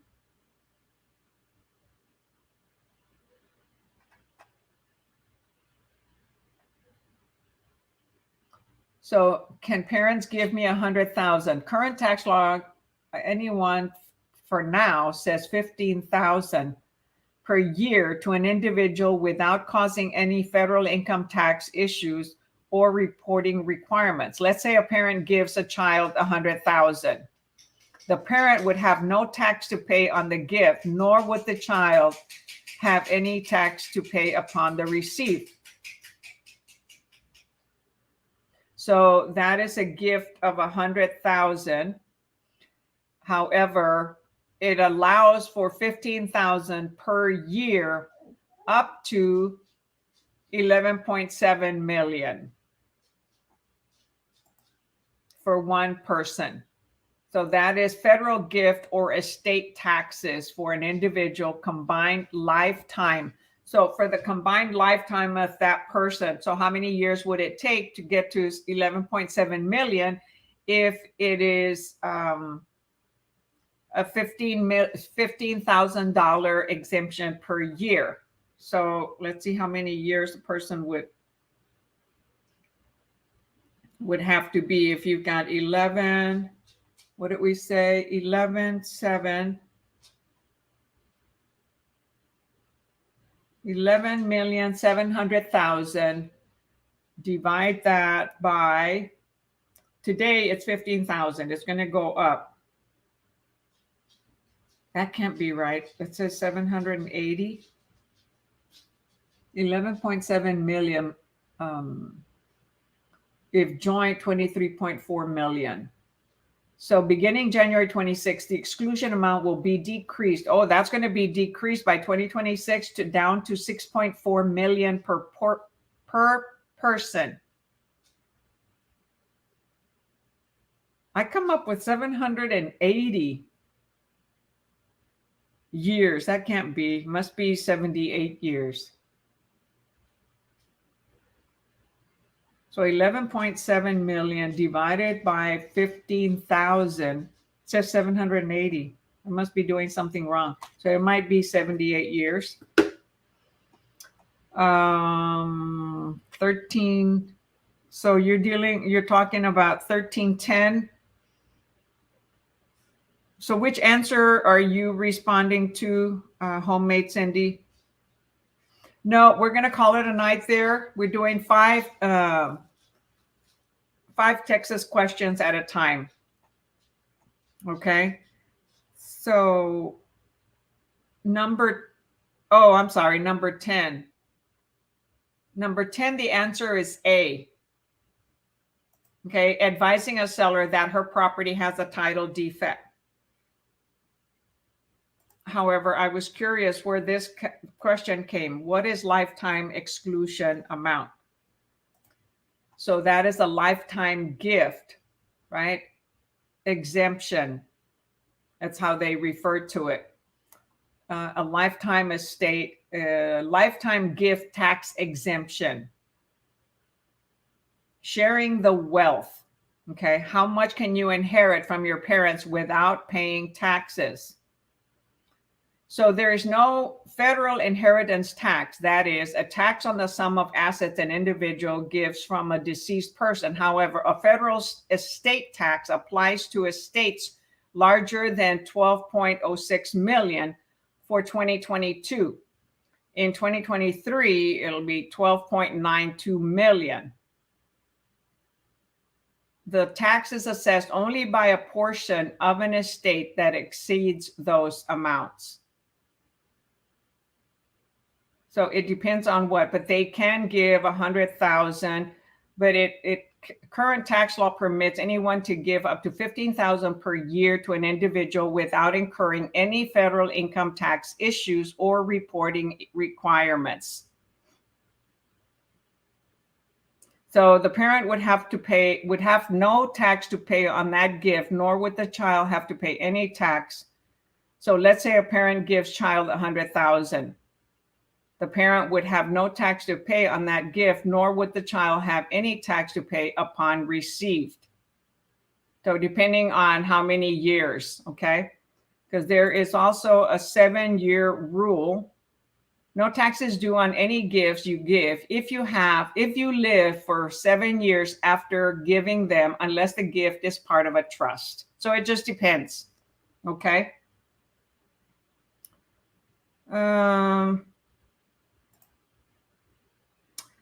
I actually have had one difficult client, okay, that was going through a bad divorce. It started out being amicable, and then it became ugly and aggressive, where they would start yelling at me, okay, and cussing and telling me that I wasn't helping them. And I almost fired them. I didn't care about the commission. Never allow someone to disrespect you. However, I know they were going through a lot of stress, a lot of emotion, children. And so I hung in there. Even my family, overhearing the call, they could hear them yelling at me. So I got to one day, I said, look, I'm going to meet you outside of Starbucks. You guys want to yell at each other? You go ahead. But I'm not going to, admit for you to do that, disrespect me. Here's the piece of paper. Sign it or not. That's up to you. I really don't care at this point. We ended up closing. They both apologized, okay? And I got paid. So buyer and seller, ended up. It's just sometimes it gets really ugly. So I've had one client like that in 3 different markets that I've been. And I've been 5 years in Oregon, 5 years South Texas, and here really only practicing it about 1.5 years, 2 years, because during COVID I didn't. Okay, well, good night, everyone. It says, can you do 13.4 answer next? 13.4. Okay, so we didn't do 13.4 today. So 13.4 was a licensee. So I'm not understanding, Deb. Oh, do you have this book to where you want to know that answer?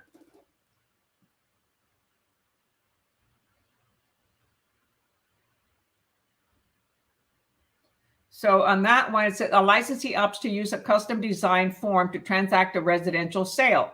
The contract used was a bona fide sales agreement used extensively prior to the existence of TREC promulgated forms. We have to use current promulgated forms unless it's an attorney generating the contract based on a client that hires the attorney. We can use that contract. However, anytime we're dealing and writing a contract for a client or a listing agreement, it has to be a current TREC, Texas Real Estate Commission promulgated form. If we happen to choose the wrong one and we insist on using that one, okay, our license could be revoked or suspended, okay? Could have our license suspended or revoked. However, that's why we have a compliance department, so that they review all our documents. Should we have an outdated document, the system will let us know in advance you're using an outdated document. Software has gotten better and better and better and more user-friendly and smarter. And so if not, the compliance person reviewing all of our documents will let us know this is an outdated document. You need to get a new one completed and signed by both parties. Okay, so that was the question you were asking about. Yes, it has to be a current Texas Real Estate promulgated form used. Okay, all right. Any other questions before we call it a day or call it a night?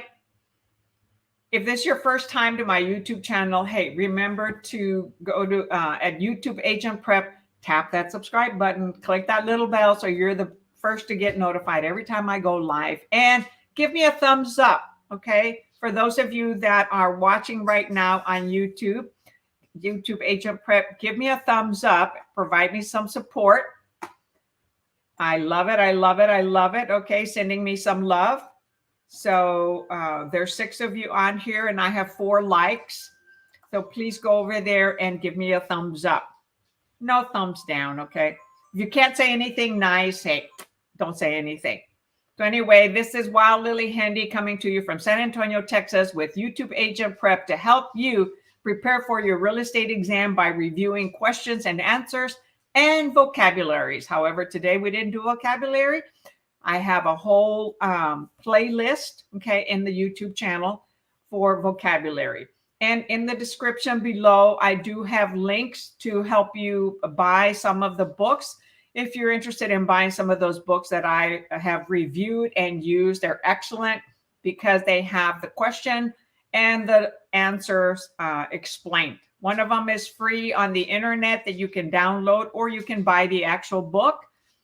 Sometimes it costs you as much to print it that it does to buy the actual book. It's a Texas Real Estate Sales Exam 4th edition. That one is on Google. It's an old one. However, it is excellent. Okay. A few of the state questions are outdated, but it is an excellent book when it comes to national and state. Plus it has vocabulary, or they call it glossary, of review of all the topics that you studied. Okay, so let's see here. You're welcome, Deb Delta. Do these software cost money? Well, the software that we use, okay, will be provided by the brokerage that you choose to be with. Our brokerage, we use SkySlope, where we have all our transactions, all our documents, and it alerts us if we're using an outdated document. I've used like three or 4 different systems, and as time goes on, we're more digital, we're more technical, more knowledgeable. Those programs are improved. So most companies will provide you, and I was going to say free, but it's not free. It's part of the monthly dues that we pay. At EXP, we pay $85, and that gives us the documents for all the promulgated contracts, agreements are in this software called SkySlope. And we get a red light and a green light. If it's the wrong document, or it's not signed correctly, or something's missing, we get a red light. We have to make a correction or get it resigned. If it's correct, we get a green light. So we have all green lights. Then they'll create a disbursement authorization and send it to the title company so that we get paid at closing or the day after. We don't have to wait until they get the money and then disperse the money to us. We also have a software that is part of our $85. That is to generate leads and to get your website.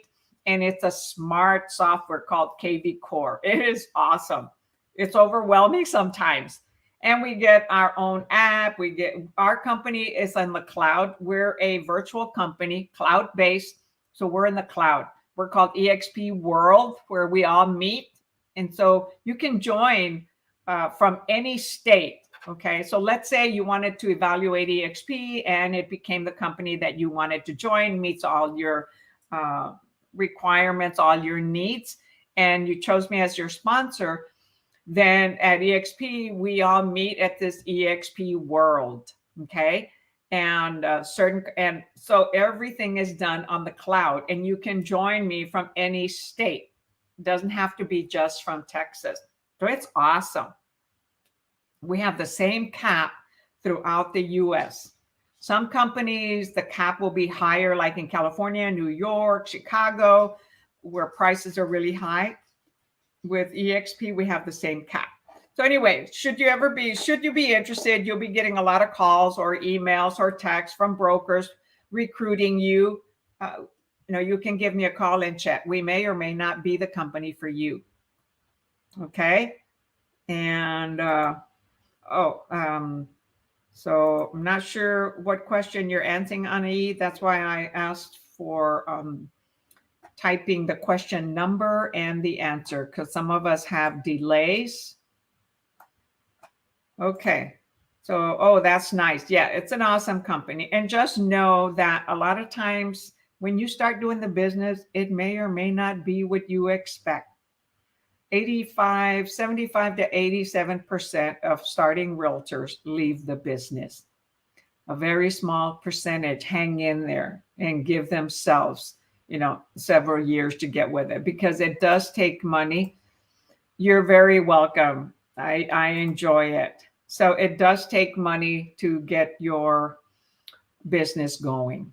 However, you can start making money right away, depending on what activities you do and if you're open-minded to learn and you are teachable. Okay? Anytime you have questions, you can go ahead and send me a message on Messenger for Wow Lillie Handy Dominguez. That's the one I read the most. Or you can text me on my cell number. So Messenger with Wow Lillie Handy, or on my cell number. And it's on, the information is in the description below. Well, not my Wow Lillie Handy Facebook page. That's the main, I have the most followers on there, like 4,500 or 4,700. Okay. And so that's the one I see regularly. And that's where the one that I use to send out invitations to come to the class.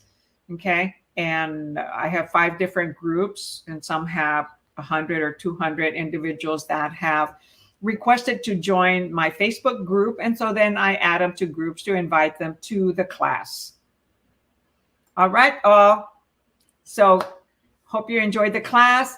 Until next time, catch you later. Wow Lillie Handy with YouTube Agent Prep, coming to you from San Antonio, Texas. Have a good night.